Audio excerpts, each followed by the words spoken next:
The people that are writing checks in this market are people who know you, people who have a vested interest in that specific company, maybe in that specific vertical. I think there's less movement in the market for cash that's curious or for cash that's supposed to be deployed on schedule.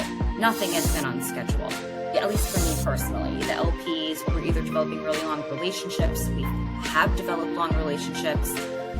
Tanya, welcome to the Slice Pod, where we uncover the stories of fresh emerging managers across the early stage venture landscape. You were an early employee at 500 startups when they were on their second fund, and then you joined on their third. Now you've taken that accelerator experience and created a fund called Southpaw, all of your own. Early stage investing in fintech, healthcare, and AI. You're a solo GP, currently raising 10 million bucks. Let's start where we always do, which is, was this always the plan? Did you always think you were gonna create a fund of your own and be a venture investor? Where did it all begin? I know you have a very interesting story, especially from your early days in Brooklyn. Tell us all about it. Where to begin? We've talked about this a bit before, but I was raised by entrepreneurs. I grew up in Brooklyn, and when my parents moved here, they had sold everything in India. And while they don't really like when I tell this story, I say that we grew up poor. That is what happened. We all slept in the same bedroom, and my dad pumped gas at a gas station. The story is really interesting. We started with the gas station. He started pumping gas there. We bought it. And then Shell decided to pull out. And so when Shell decides to pull out, you lose everything. You don't get to sell your business. I didn't know what happened. I thought that my dad woke up to go to work the next day because he was up again and he just left the house. But he was looking for different properties for us to move the auto body lifts. And so I think it was like a couple months later, he's look at the new place. And I didn't even enter because of how dirty it was. And so we had to gut the entire place. They moved the lifts in and we got into the car dealership business. And so I was maybe 10 or 12 years old at this point. And we're looking at new cars coming in pretty much every week, right? We'd go to the auction and buy cars and our body shop would fix them and sell them. And then at the same time, we invested in real estate and we bought a foreclosure home. The staircase to the second floor wasn't even connected. And this was around middle school. I spent my summers in Home Depot and Lowe's. And when we finished selling that house, we saw on the BQE that about a month afterwards, the guy knocked it down. And I could tell you which toilet was on every floor in that house. And so I asked my dad, I said, don't you feel bad that they knocked our house down? And he was like, Tanya, what was the point? I was like, I don't know. He's like, wasn't the point to make money? I was like, yeah. He's like, did we? I was like, yeah. So then that's it. And that was my first relationship with understanding how to let go. And that was the nature of business. It wasn't always up and to the right. We went up, we lost the Shell gas station. We got the auto body shop. Somebody came over and decided to buy the property. We had to be out by the end of the month. We moved a couple of blocks down. And before we moved the auto body business, there was a man who was talking about selling his business and he would fix his car at our gas station. He's like, why don't you tell me about your business? He's like, no offense, it's very different than the auto body business. And this man, Tony, was selling his USDA meat plant. And that was the next business that we bought because he would fix his car with us. And we literally walked around the block and learned there was a meat plant there. They've been running that business for over a decade. It was my first job out of college. I built our CRM and was working in a meat plant. In that time, invested in 2 different businesses cut from the same cloth: motel, short-term rental housing, cottages, bars, restaurants, strip malls. And what's my role in this? I was just the chief of staff, you could call it. I did whatever we needed to get done. There is a trope about birth order and who you are in your family. And I'm the sibling that is just the COO of our house. I have everyone's passports and everyone's social security number cards and all of that. And I loved being part of these projects and figuring out what we were doing. And so having just that insight into what that life is really helpful when figuring out why I landed up in an industry that's so opaque, that's so difficult to enter, and is so much chaos. It's just so similar to the kind of that initial experience. And from there, all the way into 500. I was working at the meat plant and very quickly decided that I wasn't in debt to go run like errands for my dad, right? I just finished Babson, and I also would maybe not take advice from my recent college grad child telling me how to run my business. I paid for your education and now you're telling me how to run my meat plant and you've been out of school for a year. So I decided to go somewhere where I could be more impactful, and got into early stage ad tech and just wanted to be in the middle of it. And so I decided to move to the Bay.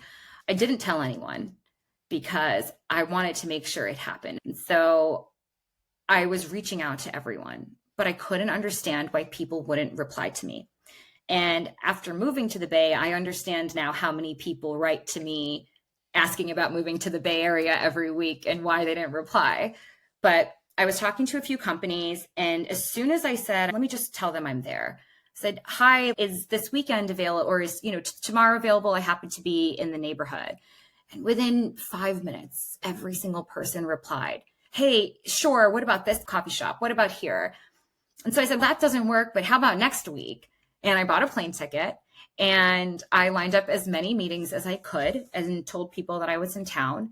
And I didn't know what was going to happen at the end of the week, but I got my first offer, and one of them was 500 startups. And I said, this place seems interesting. I guess if I pick one single startup, I'm stuck there for a little while. But if I pick this place 500, I get to pick from 30 companies in 3 months. And I get to basically pick the team that I like the most and go work with them. That's the perfect scenario. And I truly just bought the plane ticket. I found a roommate on roommates.com, and she's one of my best friends now. I was a bridesmaid in her wedding, and it was a really lovely time to be in the Bay. And 500 was growing at the time. And so I joined as an associate, and we were about 15 people, maybe 20 people at the time. And it was the beginning of a wild ride. We invested in over 26, I still say I was there for over almost 6 years. We invested in over 2,600 companies in 74 countries. So we were early stage, at scale, and just incredibly global. Must have been an incredible experience, and that energy. Part of it, you guys made it. There was Techstars, Y Combinator, 500 startups. I call the old guard of the early stage That's investing. right. And now you're transitioning into this new world. What was the aha moment for building your own fund? What was it that compelled you to say, okay, enough with 500? You could have gone work for a big multi-stage fund anywhere in the world. Why stay small? Why do it yourself? Why impose this? I know you like doing hard things, but I love doing difficult things. I laugh because I think, the answer I want to tell you is, well, I was consulting and I had a lot of deal flow and I wanted to be able to invest in more companies. And while that's also true, the real reason was because I wanted all of the carry. I was consulting with Mozilla and a few other corporates, and we were doing lots of deals at the early stage, but I decided that instead of cash, I really did want equity in these companies. What are some of the things that you are taking, if anything, at all, from those early days of 500 startups for that kind of like planet of the apps, let's call it Web 2.0, big wave of cloud-based applications into this new adventure? What are the lessons? What are the principles? What are the things that you're taking with you, and what are the things that you're leaving behind? The one major difference is we are operating in almost opposite environments. And so it's very interesting to see certain behaviors replicated in a different environment and how they unfold. 500 reminded me very much of the environment I grew up in. Fast paced. If you have an idea, great, executed. If you have traction, here's your support. And so it was very similar to the experience of an emerging fund manager, which I don't think is generally as correlated when you're at a large fund doing deals and there's resources and a team. And so part of it was we built 500 as we were going. I was there from batch 8 until about batch 25, and we ran an accelerator program for every single one of those cohorts. Every cohort was 30 to 50 companies. We had 50 companies at one point in a batch. You meet with your companies, which were about 20 to 25 every single week for 3 to 4 months. And then you work for another 3 months on fundraising. You build very close-knit relationships with thousands of people, and then they go away, which is a little bit hard to process. What I'll say I take away is, one, like massively that network. There's not a place in the world that I go to where I don't run into someone from 500 or someone I have invested in. I was in Boston for my sister's college tours and ran into a founder literally just walking down the street. And so the network is just something that you're reminded of constantly, even as I'm fundraising amongst LPs. But I don't know, maybe that's true for all networks, right? And do you feel like you compete with 500? Do you find yourself that you have to convince the founder not to go to 500, or maybe you push them and go into 500 and then you wait for them to come out the other way? How does it work? Definitely collaborative. In fact, all of our team that worked together when we were at 500, we're in a WhatsApp group, and there's a lot of camaraderie, but it's your cohort that you get to learn and share and trade secrets, building tips, collaborate. And you saw a bajillion of verticals while at 500. But Southpaw has a somewhat of a focus, right? You want to keep it like healthcare, fintech, and AI. Why is that? I think that being a generalist VC on top of being an emerging fund manager is a little bit tricky. I think that is a very difficult story to convey, or rather illustrate, when someone hasn't experienced the volume of companies that someone like 500 or YC or Techstars or any of the large accelerators process. But that being said, there are certain patterns. I even see when you see like first time founders, the certain verticals that they build in. I think I found affinity to these verticals. I have company portfolio deals that I've done that have found success. I think starting your own fund allows you to place bets in areas where you, one, have deal flow, see traction and development. During COVID, I was in New York. I actually left the Bay. I was in New York for about a year, and I was working with our family businesses. One of them was a motel, and it's in the Poconos. We have a bar on property. When you visit the Poconos, it's this beautiful place. But when you're living in the Poconos, it's a totally different demographic. And so we were driving physical checks to the Poconos, to the restaurant, to the bar. And I couldn't understand, like, why were we doing this? And so I learned so much more about infrastructure and learning from the businesses that my family runs. I started investing a lot more in companies that were solving for a demographic that we don't generally see in the Bay Area. And so these are areas that I've taken a great interest in: biotech, longevity. And so we're seeing so much. It's another vertical that we want to focus on. And the LPs that you're working with these days, you were mentioning like being an emerging manager and on top of it being a generalist, a hard sell.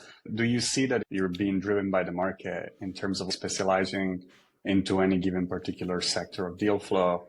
And do you see that your LPs are like, oh yeah, great, boring, enterprise, obscure workflows we love, but please do not give us another consumer app. We don't know what to do with it. Yes, I think the market definitely does dictate certain areas that you wouldn't see, but these are areas that I have a lot of interest and activity in. In fact, one of our companies, our portfolio companies, just launched out of beta today. Congrats. Let's give them a shout out. What do they do? Yeah, okay. I was like, can we do this shout out? Of course, shout out to Jacob and the Superpower team, superpower.com. Check them out. They're building in the longevity space, and I'm really excited to see what comes. But if you guys need referrals, just ping me. Great domain. I'll check it out just on the domain name alone. Pretty awesome. Who are these LPs? That's the other thing I was going to talk on. So even if you do curate the fund for what people have appetite for, I still don't think in this market you're going to have LPs coming to you saying, great, sounds good, here's my money. The people that are writing checks in this market are people who know you, people who have a vested interest in that specific company, maybe in that specific vertical. I think there's less movement in the market for cash that's curious or for cash that's supposed to be deployed on schedule. Nothing has been on schedule. At least for me personally, the LPs, we're either developing really long relationships. We have developed long relationships. I've worked and co-invested with my LPs. And actually, we've explored new profiles for LPs as well. During 2021, I spent a lot of time learning about the donor advised fund world. There's over $200 billion in donor advised fund capital that is already allocated today.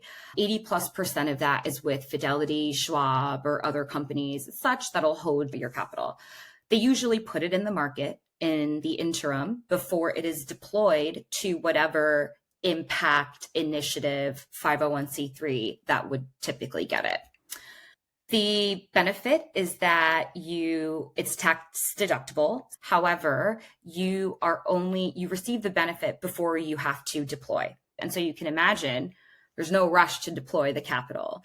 And unlike foundations, there's no minimum 5% deployment or anything like that. And so these DAFs are set up by people who do want to remind themselves that they want to do something philanthropic. We work with a platform called University Impact. They are based in Utah, and they help people allocate their DAFs more impactfully. I said, how do we search for more capital when we have more emerging managers entering the market than ever before? We have DAF LPs. We structured our fund to be able to receive DAF capital, and that's pretty innovative, I'd say. It's part of what makes our fund special. Not all funds are able to receive donor capital. This is very interesting. What are the limitations in that regard?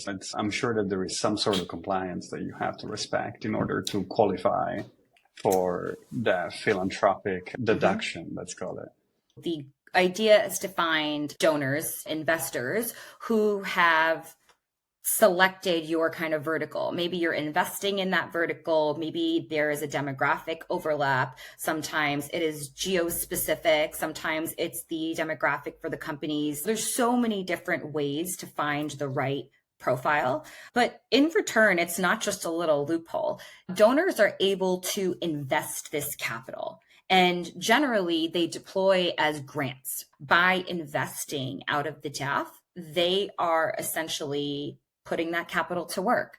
And so when my fund returns capital in 7 or 10 years, their DAF is growing.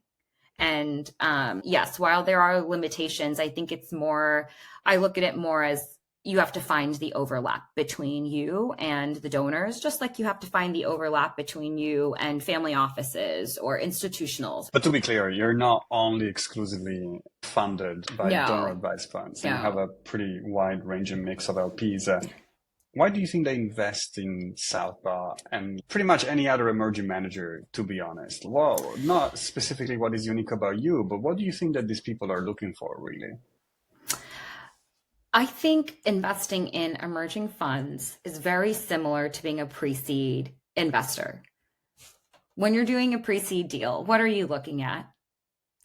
You're looking at the team because the idea is usually changing. The product is not even fleshed out. You're not really sure what's working because there's not revenue yet. And among all the different options that they have, why should they choose you? I think you're really just betting on the person, and you're betting on, can they execute this thesis? I think for so many people that I've talked to in market who have been investing or who are new to venture and wanting to launch a fund for the first time, I look at them and I say, what have you been working on in the past? You can see it comes together in a way that is different when you see somebody selling you a fund or selling an explanation that isn't as much of a natural fit. So you mentioned founder fund fit. There is a special meaning behind the name Southpaw. Do you want to talk a little bit about it? Southpaw is a term that means you're left-handed, right? It's a term in tennis, in boxing, in baseball. It's so beneficial that sometimes people force their children to become left-handed for advantages in sports. So I started boxing a few years ago when I got to LA, and I got pretty good. And I got punched in the face. And I'm wondering, how did this happen? I've moved past this, and meet southpaws, right? Southpaws don't train with everyone else. They have a lot more grit and perseverance to get to the same place. But come fight night, you never experience their perspective because they're not around. They statistically win, which is really the core definition of the ethos in the founders that we look for. I grew up on car lifts. I grew up in foreclosure homes and Home Depot, at auto garages, motels, breaking down buildings, and just seeing that same hustle in another person. It's special. Where do you find them? Like you just said, like southpaws don't trade with everybody else. Mm-hmm. How does one go about finding a southpaw? It's difficult. I will say since COVID, I've started getting back on a plane. And one of the lessons that I've said to myself is that the best way to find people is to get on a plane and go there. And that's true about founders. It's true about LPs. It's true about any type of partnership. I've had Zoom calls, like a weekly Zoom call for over a year, but meeting in person made so much more impact than any of those like single Zoom calls could have enriched in our relationship. That I think is number one, getting on a plane and exploring an ecosystem. And then I would say this starts a flywheel. The amount of founders who say, Tanya, I have a person that I think you should talk to. Sure, sounds good. They kept coming. How do you diligence those, though? Let's assume I send you someone, you think they're really good. What's gonna make or break your investment decision over a given founder? Because you get in pretty early, right? There isn't much traction to assess, and what you're trying to glean from their personalities, whether they have that grit, they have that insight, Of course. which all makes sense. But how do you do that? It's not, I don't think you just ask them. Over time, I would say, is the biggest constant that has been able to help me determine is what is happening with this company and where is this founder going to take it. I think there are certain things that you come to expect after working with founders through so many different stages, best practices or best behaviors, I'd say, for pre-seed founders. I don't really do pre-seed, but like seed, Series A. Yeah, so I'd say time. And then, and if founders aren't quite there yet, that's the whole point for having a portfolio where you can, help them get there. And what do you sell them? What do you sell the founder? I think for me personally, there is a reflection of me or part of me in so many different networks, constantly connecting companies, investors, partners. That world is just constantly going. And so you have insights into so many things, I think, from having this wide network of founders, and even as small as, hey, I'm working on this next company in this space. And you start to get 10 pings of the same area. It's just data. And let's switch gears a little. Yeah. And talk about the journey that it is to become a manager of your own fund, especially coming from such an extensive platform like 500. How was it to leave the mothership? I thought to myself when I was at 500, I said, is this it? What's next? I love accelerators, but they have evolved into such a different world. I think being able to start my own fund has been a really rewarding journey. I think the emerging managers in space have been some of the most interesting people I've been meeting, and it's refreshing. The new guard is entering. Yeah, let's talk about that. You mentioned the accelerator keeps pulling you back, but the truth of the matter is that it's not the same as it used to be. Absolutely. What changed? What's different? There are clear leaders in the accelerator space. They move a little bit, but YC takes the cake. And then once you have so many the market is saturated. There's so many vertical specific accelerators, which is how you're going to win. So many corporates started launching their own accelerator programs. I love the accelerator. Those relationships, I think, are truly just very special. We've seen a lot of very big outcomes come out Mm-hmm. of accelerators Of over the course. last cycle. Do you think that trend is gonna continue? I don't know that the company's unicorn hit rate in the recent batches are going to be as high, but I don't think it's purely because the deal flow going to accelerators has changed. I also think it's because the source for early stage capital has changed. I don't even see as many early stage funds, right, entering the market. We see so many emerging managers, and the seed stage funds have moved up market and they're doing A's and they're doing B's. And there's that gap where you saw so many seed funds entering the market. Seed funds were the place to be. They were the ones writing checks. And so I think where that capital is has changed significantly. The same thing can be said for companies. Companies aren't raising necessarily from typical seed funds. They're raising from a large friends and family or maybe different institutions. Maybe it's pre-seed angels, right? And yes, I definitely think it'll change. I think that vintage has just lived its life cycle. And in this next like set of vintages, we won't be seeing that same. I don't even think it's possible. CRV didn't call half of their fund, right? It's not even possible to deploy at the speed that we were deploying in the sweet era of 2015, 16, 17. What piece of advice do you have for other emerging managers in that middle of the snowstorm up the mountain, reading the weather report and knowing that the storm ain't over yet? I love this. This is my job and it's just going to be hard right now. And that's how it goes. There's a lot of upside to being in venture. I work with some of the most intelligent people. My job is to get to pitch investors. And while fundraising is a whole beast of its own, this is such an incredibly exciting industry. It's just, this is the cycle. In fact, when I talk to certain LPs, these are typically entrepreneurs, founders who have been through multiple cycles. They're in their 70s, they're in their 80s. I've just been asking how they navigated the downturn in markets. And it's so interesting to hear from them because this is the first time I've experienced it, especially in contrast to what we just came out of pre-COVID in Silicon Valley.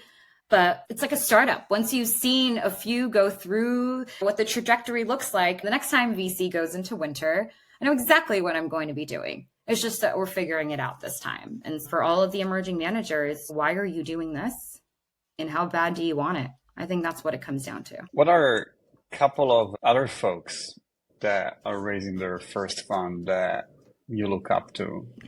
They're all raising kind of their second fund. The ones that come to mind are Monique Woodard at Cake, Sheil Minot at Better Tomorrow Ventures, Surridge at Human Race Ventures. There's probably another 7 or 8 that I can name of just venture partners, other co-investors where we all left and started the VC journey. So those are folks that I think definitely are mentors, colleagues. I just recently got connected to a fund manager in Boston with the Align Fund, Ariel, and there's so much overlap and we hadn't been connected prior, but I was really impressed with her fund, especially she's solo female GP on the East Coast. What's the best way to get in touch with you? Let's say that I'm an LP or I'm a founder and I don't know what your travel schedule is going to be like. How do I get on that list? You can contact us on the website. southpawcap.vc is the website. And I get back to everyone through that. Obviously, my email, Tanya, Tanya, at southpawcap.vc or on LinkedIn. Love it. Love it. Yeah. Yeah. Thank you so much for joining us this lovely afternoon. We're both based in LA, but quite far apart indeed. And it's lovely to have you share your story, hear all about how you turned a family hustle into the 21st century. and how I don't think you're gonna stop anytime soon. So I think this is just the beginning. So cannot wait to see you up there on Mount Thank Olympus of you. the new generation of emerging managers, and it's Love it. about to change the game in venture. So thank you again for joining us, and yeah, very much looking forward to our next catch up. Thank you. Thank you for having me. And I'm excited to see what comes next. Awesome. Thanks, Tanya.